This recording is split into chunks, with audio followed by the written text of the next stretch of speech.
기도해서 힘과 용기 얻는 시간 되시기를 기원드립니다.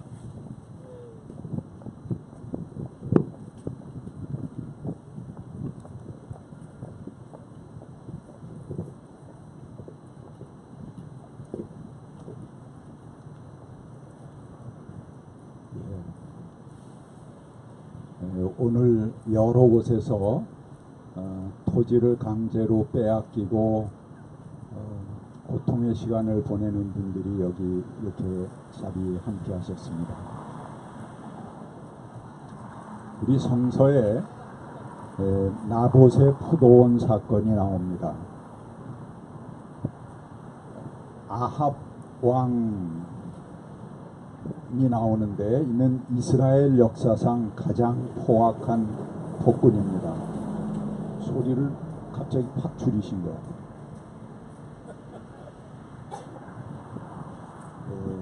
그가 자신의 궁전을 확장할 계획을 가지고 있었습니다. 그런데 바로 궁 옆에 나봇이라는 영감이 포도원을 일구면서 살아갔습니다. 그래서 아합 왕은 궁을 늘리려면 반드시 그 포도원 땅이 필요했기 때문에 나봇에게 가서 부탁을 했습니다. 당신 땅을 내게 파시오. 내가 값을 후하게 쳐드리겠소. 아니면 다른 데 있는 좋은 땅하고 바꾸어 드리리다. 성서에 나오는 최고의 폭군임에도 불구하고 그 부탁은 매우 정중했고 인간적이었습니다. 그러나 감히 나봇은 임금의 청을 단번에 거절했습니다. 땅을 양도하는 것은 야훼 하나님께서 금하시는 것이요. 그리고 만약 그 땅을 양도한다면은 임금보다 더 무서운 하나님께 천벌을 받을 것이라고도 했습니다. 그러자 아합 왕과 그의 부인 이세벨은 결국 아합을 나봇을 모함해서 죽였습니다. 그리고 그의 시체를 개들에게 던져서 뜯어 먹게 했습니다. 흔적도 없이 그를 제거하고 그가 가졌던 땅을 강제로 빼앗았습니다. 성경에 나오는 토지 강제 수용의 명백한 예입니다. 그 국가 공권력은 나봇 영감이 야훼 하나님을 모독해서 돌에 맞아 죽었다고 공포를 했습니다. 나라가 그렇게 발표하는데 누가 뭐라고 그러겠습니까? 마치 우리 국정원이 당신 남편이 간첩인지 아닌지는 마누라도 모르고 아버지도 모른다 그러고 잡아가면 우리가 아무 할 말이 없게 되는 거와 마찬가지입니다. 평소 나봇의 신앙심을 잘 알던 이웃들도 별다른 반론을 제기하지 못했습니다. 그러나 엘리야는 목숨을 걸고 아합 왕 앞에 섰습니다. 그는 아합 정권의 블랙리스트 제1호 인물입니다. 그래서 아합이 수시로 그를 죽이려고 했고 요단강가로 피해서 가마귀가 물어다 주는 음식으로 연명하면서 숨어 살고 있던 처지입니다. 근데 그는 아합 왕 앞에 나타났습니다. 그리고 아합에게 소리칩니다. 나봇의 피를 핥던 개가 내 피로 핥을 것이다. 예, 제가 연기를 좀 서툴게 했습니다만 사실 그 장면을 생각해 보면은 모골이 소년해지는 그런 외침입니다. 마치 마지막을 재촉하는 사람처럼 자신을 잡으려 혈안이 된 왕 앞에 그는 호롤단신 나타나서 소리쳤습니다. 아무도 소리치지 못했던 하늘의 음성을 엘리야는 당당하게 선포했습니다. 국가 권력이 토지를 강제 수용하면서 벌인 음모는 만천하에 공포되었습니다. 아마 오늘 이 자리에 계신 여러분은 작지만 그 옛날 엘리야의 외침에 함께하는 것이라고 생각합니다. 저는 구약 성경의 중심은 오경에 있고 오경의 중심은 희년법과 함께 선포한 오늘 본문의 말씀이라고 생각합니다. 오늘 본문을 우리 한번 주보를 가지셨으니까 같이 한번 읽어 보실까요? 땅을 아주 팔지는 못한다. 땅은 나의 것이다. 너희는 다만 나그네이며 나에게 와서 사는 임시 거주자일 뿐이다. 땅이 하나님의 것이라는 것은 땅이 누구에게나 필요한 것이라는 뜻입니다. 사고 팔 수 없다고 하는 것은 힘 있는 자들이 독점할 수 있기 때문입니다. 우리 모두는 이 땅에 잠시 몸붙여 사는 식객일 뿐입니다. 우리가 살아가는 동안 세상 것들을 소유하는데 목표를 두고 살아가기도 합니다. 물론 소유가 많으면 참 살기 편합니다. 그러나 우리는 하나님께서 주신 세상에 잠깐 왔다가 가는 존재라는 것을 이 본문은 명심하게 해줍니다. 미가라는 예언자가 있습니다. 그는 이렇게 외쳤습니다. 탐나는 밭을 빼앗고 탐나는 집을 제 것으로 만든다. 집 임자를 속여서 집을 빼앗고 주인에게 딸린 사람들을 유산으로 받은 사람들과 유산으로 받은 밭을 제 것으로 만든다. 사람들은 밭에 밭을 더하고 집에 집을 더하고 온 세상 가운데 혼자 살 듯 행합니다. 그동안 건설 기업 재벌들이 국가라는 공권력과 손잡고 토지 강제 수용이라는 권력의 힘을 휘둘렀습니다. 이 칼은 자기 땅에 몸붙여 사는 사람들을 마구잡이로 베어냈습니다. 강제 수용 시 토지 배상의 기준은 공시지가입니다. 누가 여러분의 집을 공시지가를 주고 내놓으라고 한다면 좋아할 사람이 어디 있겠습니까? 길을 막고 누구에게 물어봐도 다 아니라고 할 것입니다. 그런 불만을 감안해서 공시지가보다는 약간 높게 보상을 합니다. 그러나 그 보상이 턱이 없습니다. 그냥 쫓겨나는 셈입니다. 그래서 쫓겨나는 개인은 거대한 공권력을 상대로 몸부림을 칩니다. 실제 그 가격을 받아선 어디에도 그 조건의 땅을 가질 수 없습니다. 그냥 쫓겨나다시피 하는 그는 몸부림치고 저항합니다. 살아가기 위해서 거대한 세력과 되지도 않는 싸움을 벌립니다. 몸으로 때울 수밖에 없지요. 길거리로 쫓겨나 노숙하고 농성하고 단식하고 첨탑 위로 올라가 몸을 묶고 저항합니다. 도대체 이게 무슨 복지국가란 말입니까? 어떻게 이런 제도를 남겨놓고 민주국가라고 우리가 이야기할 수 있단 말입니까? 이렇게 공권력을 통해 강제 집행해서 얻은 땅의 이익은 모두 기업과 재벌들이 쓸어갑니다. 도대체 누구를 위한 개발이란 말입니까? 모든 개발 이익은 거대 건설사인 재벌의 몫입니다. 작년도 국회 국정감사에서 민주당 전현희 의원은 한국토지주택공사 LH죠. LH가 공공시설들을 세운다며 모은 땅 중에서 400만 평방미터를 지난 7년간 재매각한 사실을 지적했습니다. 이건 뭐냐?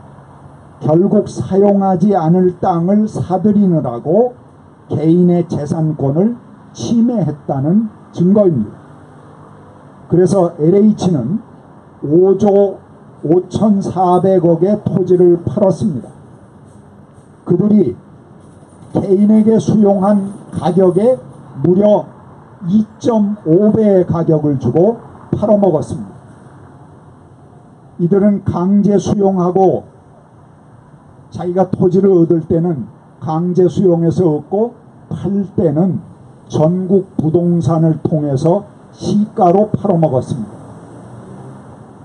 이 정도면 공권력이 날강도입니다. 그렇지 않습니까?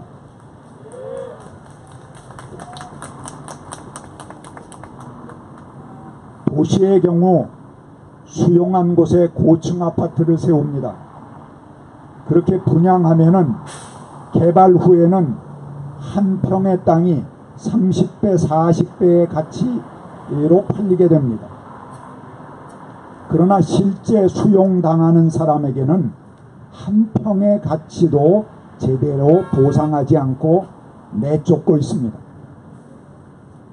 주민들의 눈에 피눈물이 나게 하고 그 위에 털을 닦고 도시를 세우고 그것을 발전이라고 떠버립니다. 그것을 개발이라고 찬양합니다. 당하는 사람들 입장에서는 기가 막힌 일입니다. 2008년도 숭례문 방화 사건도 토지 강제 수용에 불만을 가진 사람이 저지른 일입니다. 2009년도 용산 참사 사건도 토지 강제 수용이 빚은 대형 참사입니다. 1976년도에서 2011년까지 중앙정부가 매입한 공공용지는 5,400평방킬로미터에 달합니다. 이는 서울시 면적의 9배고 제주도 면적의 3배입니다. 2005년까지 정부가 토지 매입에 지출한 금액은 321조 원입니다.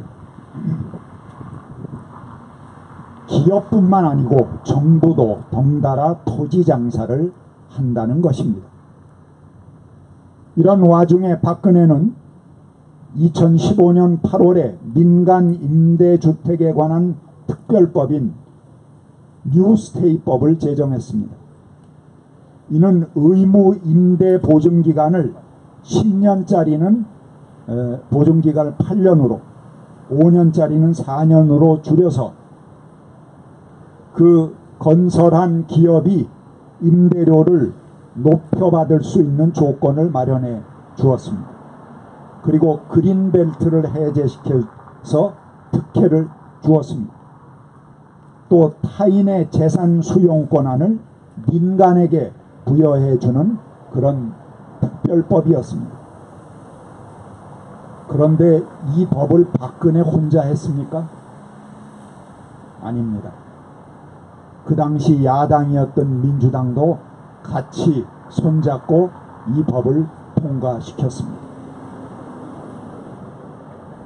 기본 정신은 그 땅에 몸붙여 사는 사람들의 권리를 소중하게 생각하고 그들의 삶의 터전이 되는 토지를 소중하게 지켜가게 해줄 것을 명합니다.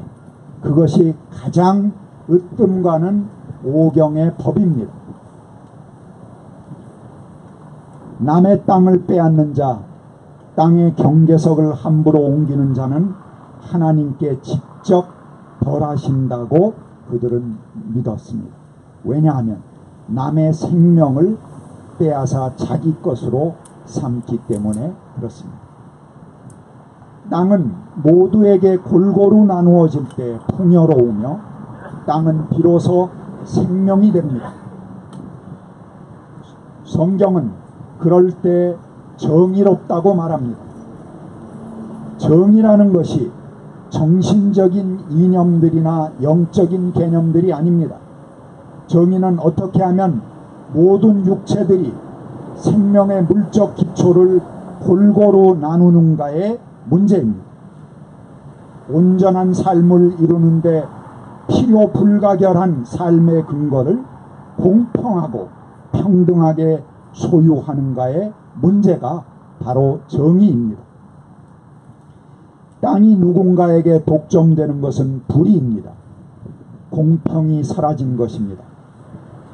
기독교에 의해서 종말이라는 것은 이러한 불의한 역사가 끝나고 땅이 악에서 벗어나게 되는 것을 말합니다. 그리고 지금 여기서 정의롭고 의로운 세상이 시작되는 것입니다. 종말은 우주적 파괴를 통해 창조를 말소하는 것이 아니라 우주적인 변혁을 통해서 이 세상 안에 존재하는 악을 파괴하는 것입니다. 땅이 하나님의 것이듯이 땅의 소산 역시 하나님의 것입니다. 땅의 소산 또한 모두에게 골고루 나눠져야 합니다. 그것이 하나님의 법의 핵심입니다. 그것은 땅이나 음식 자체에 대한 문제라기보다 그것이 모두의 생명을 풍요롭게 할 때 정의롭다는 말입니다. 땅의 소산이 모두의 생명, 심지어는 동물이나 들짐승, 심지어는 식물 자체의 생명의 존엄과 관련될 때 하나님의 뜻이 비로소 이루어진다 라고 성서는 말하고 있습니다. 땅의 소산물이 그 땅에 몸붙여 사는 모든 생명들을 풍요롭게 하고 그 생명을 살찌우게 될 때 비로소 땅은 제 역할을 하는 것이고 땅은 거룩해지는 것입니다. 그리고 그 땅의 소산들도 정결해지는 것입니다. 예수님 시대의 고고학적 발굴을 보면 그 시대에 정결례가 가장 성행한 것을 알 수 있습니다. 당시는 유대인의 정체성이 정결례로 표현되었습니다. 정결례는 몸을 씻는 것입니다. 그래서 당시의 집들을 발굴해 보니까 거기에는 제의용 욕조들이 있습니다. 그리고 가난한 집에는 돌 항아리나 돌그릇 등이 마련되어 있다는 것을 학자들이 찾아냈습니다. 거의 모든 집에 제사장 집으로 오해될 만큼 조금 여유 있는 집은 제의용 욕조들을 갖추고 있었습니다. 근데 가난한 집은 돌 항아지나 돌그릇이 집집마다 있었습니다. 이것은 식기 용도로 쓰는 그릇이 아닙니다. 식기로 쓰기에는 너무 무겁지요. 이 돌그릇들은 정결례에 쓰는 그릇입니다. 구약의 법은 땅은 하나님의 것이라고 합니다. 그리고 땅의 고른 분배를 오경의 기초로 삼았습니다. 이것이 바로 그들의 신앙의 근본 문제였습니다.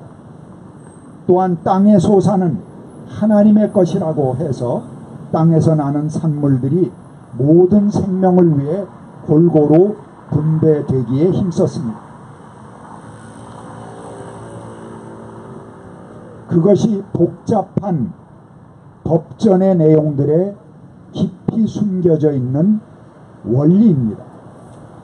그런데 왜 예수님 시대에는 땅이나 땅의 소산에 대한 법들은 숨어버리고 정결례가 모든 법을 대신하는 자리에 섰는가 하는 의구심을 갖습니다. 그 시대는 로마의 식민지 시대였습니다. 땅은 이미 로마의 것이었습니다. 식민지 백성으로 어찌할 바가 없었습니다. 땅의 소산이 하나님의 것이라는 것도 지킬 수 없었습니다. 땅의 소산 역시 로마의 것이었고 그들은 막대한 세금으로 모든 걸 뺏겨야 했습니다. 그러기에 가능한 유일한 방법은 자기 자신을 구별해서 정결례로 하나님께 드리는 것입니다. 그것이 그들이 할 수 있는 최소한의 하나님을 향한 신앙의 표현이었습니다. 정결례식을 비의 종교에서 행하는 씻김 행위라는 경멸적인 것으로 봐서는 안 됩니다. 오경에 의하면 땅은 하나님의 것인데 그 땅의 도처에서 이루어지는 육체적인 생활의 모든 영역 속에 하나님께서 현존하신다는 것을 보여주는, 그것을 증언하는 것이 바로 정결례식입니다. 정결례식은 그들이 하나님과 맺은 언약을 날마다 상기시켜주는 매개물이고 자기 자신을 하나님의 거룩함에 연결시켜주는 행위였습니다. 몸을 씻는 행위는 나를 하나님께 드리는 것입니다. 모든 만물이 하나님의 것이라는 것을 깨닫고 우리 자신이 하나님의 정의와 사랑을 이루는 주체라는 것을 바로 자기 안에 새기고 인식하는 행위로 그들은 몸을 씻었습니다. 그래서 정결례식은 세속에서 하나님을 발견하고 일상적인 삶 속에서 하나님께서 존재하신다는 것을 확인하는 예식이었습니다. 정결례식은 하나님 앞에서 자기들의 몸을 바르게 세우려고 노력하는 것입니다. 오늘 우리의 정결예식은 무엇입니까? 내가 행복하다고 하여 자기 안에 머물러 있다면 그의 몸을 아무리 아름답게 치장한다고 하여도 그는 결코 아름답지 않습니다.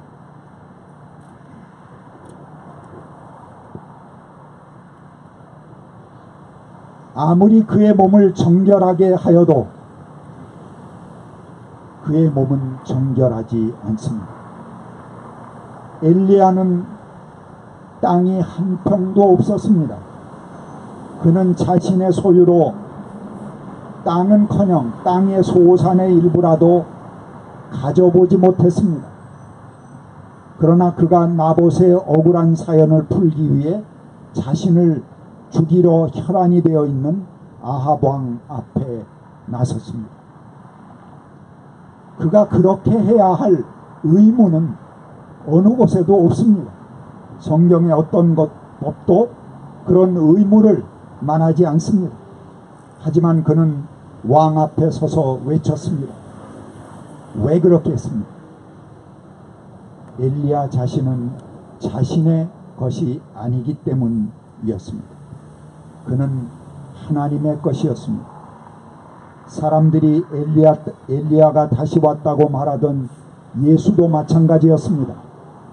율법 어느 조항도 그가 마땅히 십자가를 져야 한다고 말하는 곳은 없습니다. 그가 기꺼이 십자가를 진 것은 의무가 아니었습니다.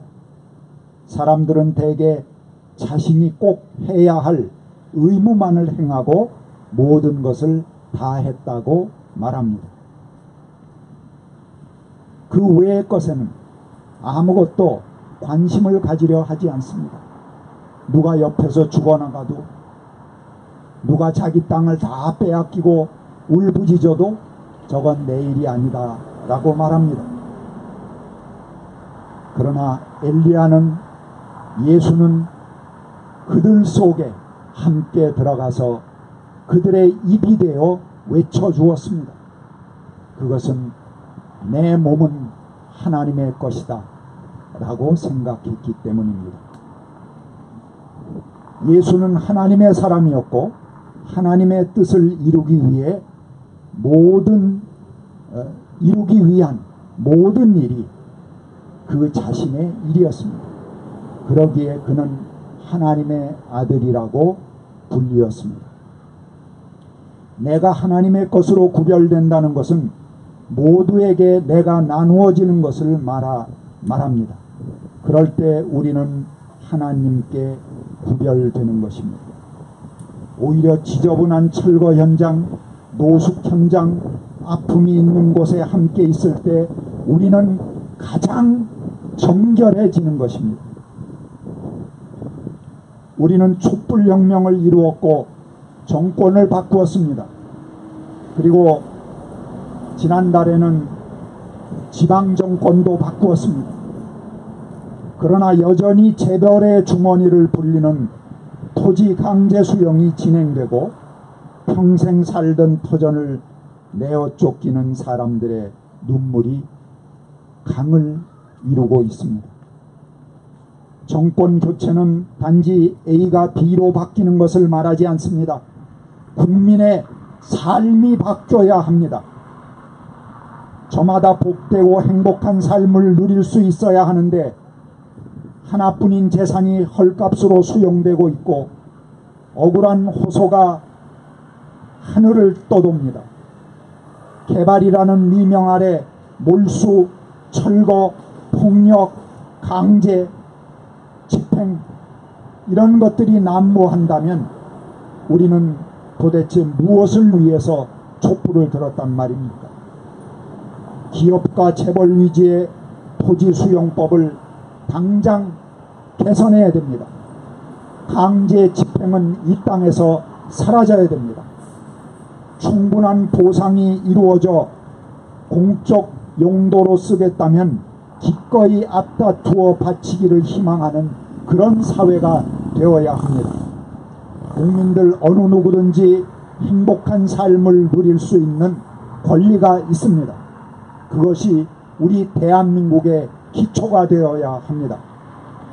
무엇보다도 앞서서 문재인 정부가 바로 우선적으로 최우선적으로 이루어야 할 과제가 바로 이 토지 강제 수용의 문제에 있다고 생각합니다. 우리 같이 침묵으로 묵상하겠습니다.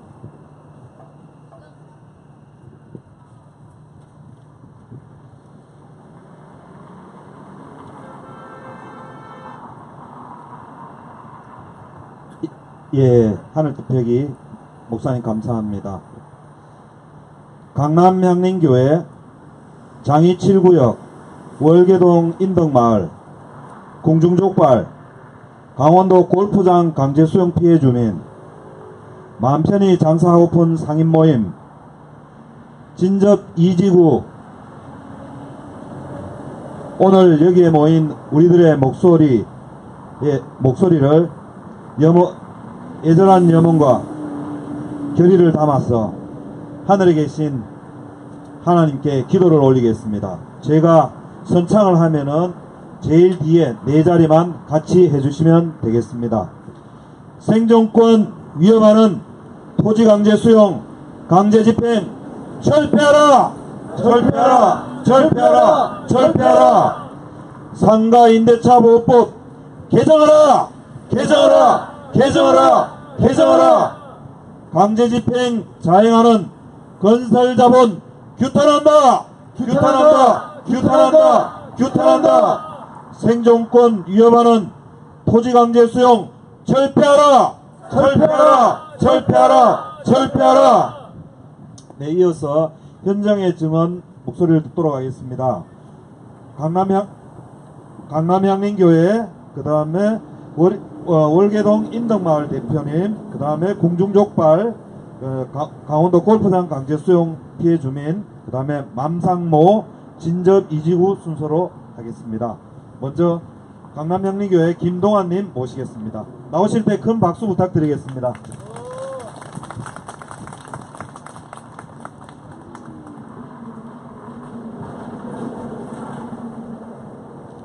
네, 안녕하세요. 상황이 바뀌어서 항상 제가 연대하러 나왔다가 이제는 연대 받으러 나온 그런 입장에서 지금 100일 가까이 투쟁의 현장에 있는 강남향림교회 예고 없는 강제 집행 문제 해결을 위한 기도에 계속 진행하고 있습니다. 저는 강남향림교회 문제 해결을 위한 비상대책위원회 위원장 김동환입니다.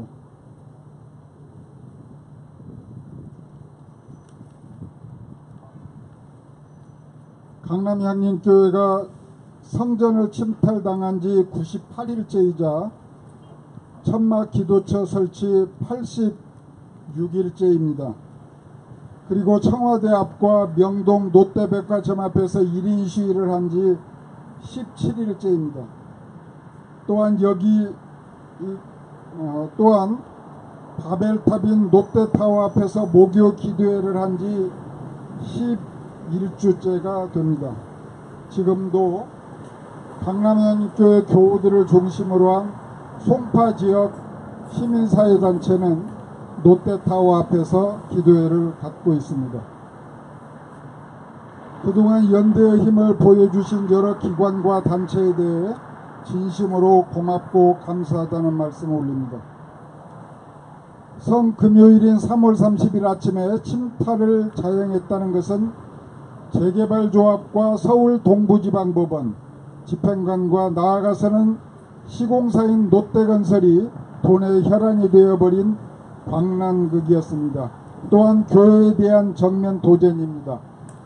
성전 침탈이라는 엄청난 범죄를 저질렀습니다.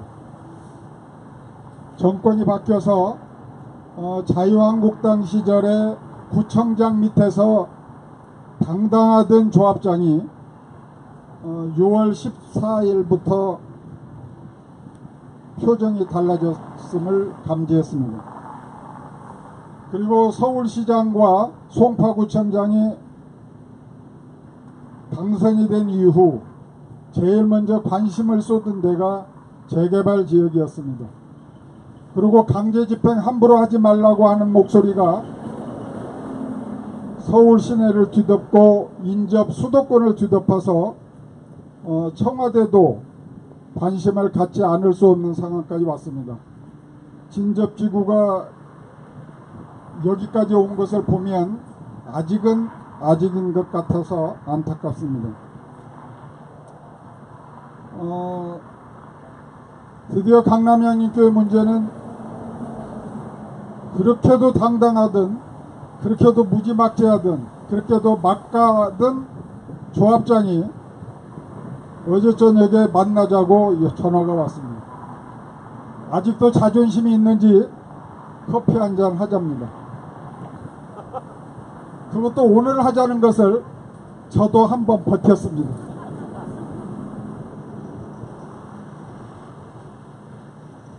강남향교회는 처음부터 지금까지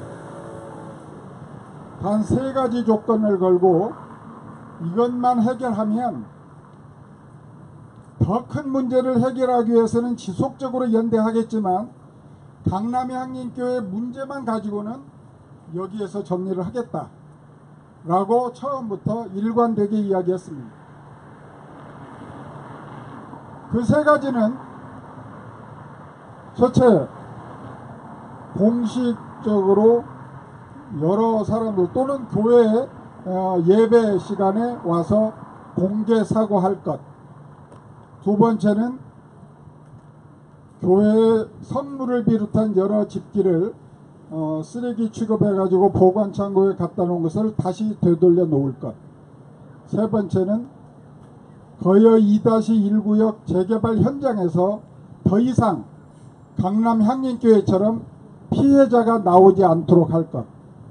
이 3가지를 지속적으로 100일 가까이 요구를 하고 있는데도 불구하고 그쪽에서는 그동안 2번의 회동을 하는 가운데 제가 감지된 것은 하나마나한 조건 해결은 해결일 수 있는 것, 그건 첫 번째 공개 사과와 세 번째 재발 방지와 관련된 것은 어느 정도 합의점을 찾아간 것처럼 비춰졌는데, 두 번째 다시 원상복귀시켜라고 하는 요구에 대해서는 그렇게 할 수 없다. 아마 조합 측 자문 변호사가 그것은 합법적으로 강제 집행을 했는데 그것을 다시 되돌려 놓는 것은 스스로가 불법을 저지르는 것이 되니 그건 들어주지 마라 라고 자문을 한 것 같아요. 그래서 제가 조합장한테 그 변호사 누구한테 강의 드렸는지 모르겠는데, 그리고 합격했는지 모르겠는데 그건 잘못된 거다. 그렇게 했다고 해서 당신들이 불법을 저지르는 것이 아니다라고 그렇게 타일렀는데 지금까지 말을 안 듣다가 최근에 들어서 구청 직원들이 집요하게 강남향인교회 빨리 해결 안 하면 재개발 진행 더뎌질 것이다 라고 하는 압박 속에 내일 만나자고 합니다. 제가 연대 여러 번 하면서 느낀 것은 이게 가능할 건가라고 하는 자포자기 하려고 하는 그 시점에 여러분들이 포기하면 안 된다는 겁니다. 제가 청와대 앞에 가서 1인 시위를 지금 17일째 하고 있는데 거기서 많은 여기도 이제 자주 접해서 애환을 제가 듣기도 하지만 그분들이 두려워하는 거예요. 그리고 이거 될까? 걱정을 많이 하시더라고요. 그래서 속된 말로 질긴 놈이 이기니 끝까지 하십시오라고 제가 격려 아닌 격려를 하고 있습니다만은 아마 생각을 좀 바꾸셔야 될 것 같습니다. 그러려면 그 생각을 바꾸기가 무척 어려워지는데 그러려면 교회를 다니셔야 됩니다. 어떤 교회를 다녀야 되느냐? 예, 제가 다니는 교회를 꼭 오라는 뜻은 아니고 가까운 데에 제가 다니는 교회하고 비슷한 교회가 있으면 그 교회를 다니셔서 자기를 추스르라는 겁니다. 자기를 잘 추스리셔야 그래야 이기는 겁니다. 그게 무슨 얘기냐? 벽도 밀면 문이 된다라는 말이 있습니다. 담쟁이가 벽을 타고 올라가는 것에 대한 참뜻이 어디에 있는가도 또 강조하는 시인도 있습니다. 벽 밀지 않으면 그냥 벽이에요. 여러분들은 아무것도 할 수 없습니다. 벽 앞에서 통곡을 할 수밖에 없습니다. 그런데 그 벽을 밀면 거기에 길이 생기고 문이 생겨서 여러분들은 그 안으로 들어갈 수가 있는 거예요. 근데 분수대 앞에서 그게 벽이라고 생각하고 청와대는 우리는 절대 들어갈 수가 없고 우리 목소리는 청와대에 절대 전달 안 될 것이다 라고 생각하는 순간에 여러분들은 거기서 좌절할 수밖에 없습니다. 물론 제 말이 다 맞는 건 아니겠죠. 이 시간 이후에 우리가 가서 조문을 해야 될 쌍용차 30번째 희생하신 분의 영전 앞에서 우리는 새로운 다짐을 다시 해야 될 겁니다. 제가 어제 가봤더니 가관이던데요. 여러분도 오늘 저녁에 갈 때도 각오를 하고 가셔요. 거기 같은 인간의 탈을 쓰기는 했지만 우리하고는 좀 다른 무리들이 사탄들이 거기에서 온갖 광란극을 벌이고 있는데 그 광란극을 벌이고 있는 것을 넘어서야 여러분들은 김주중 씨와 영혼으로라도 만날 수가 있는 겁니다. 흔히들 이야기합니다. 촛불혁명을 통해서 문재인 정권이 들어섰는데 대명천지 이런 일이 벌어지고 있다는 것이 말이 되느냐? 말 안 되는 것 같죠? 말 됩니다. 여러분들 여러 번 겪어봤을 겁니다. 기대를 너무 크게 하셨기 때문에 말이 되느냐라고 탄식하는 거죠. 탄식하기 전에 내가 나부터 시작을 한다. 그런 결단을 하면은 해결이 될 겁니다. 우리 함께 이 어둠을 뚫고 나아가도록 합시다. 감사합니다. 예, 감사합니다.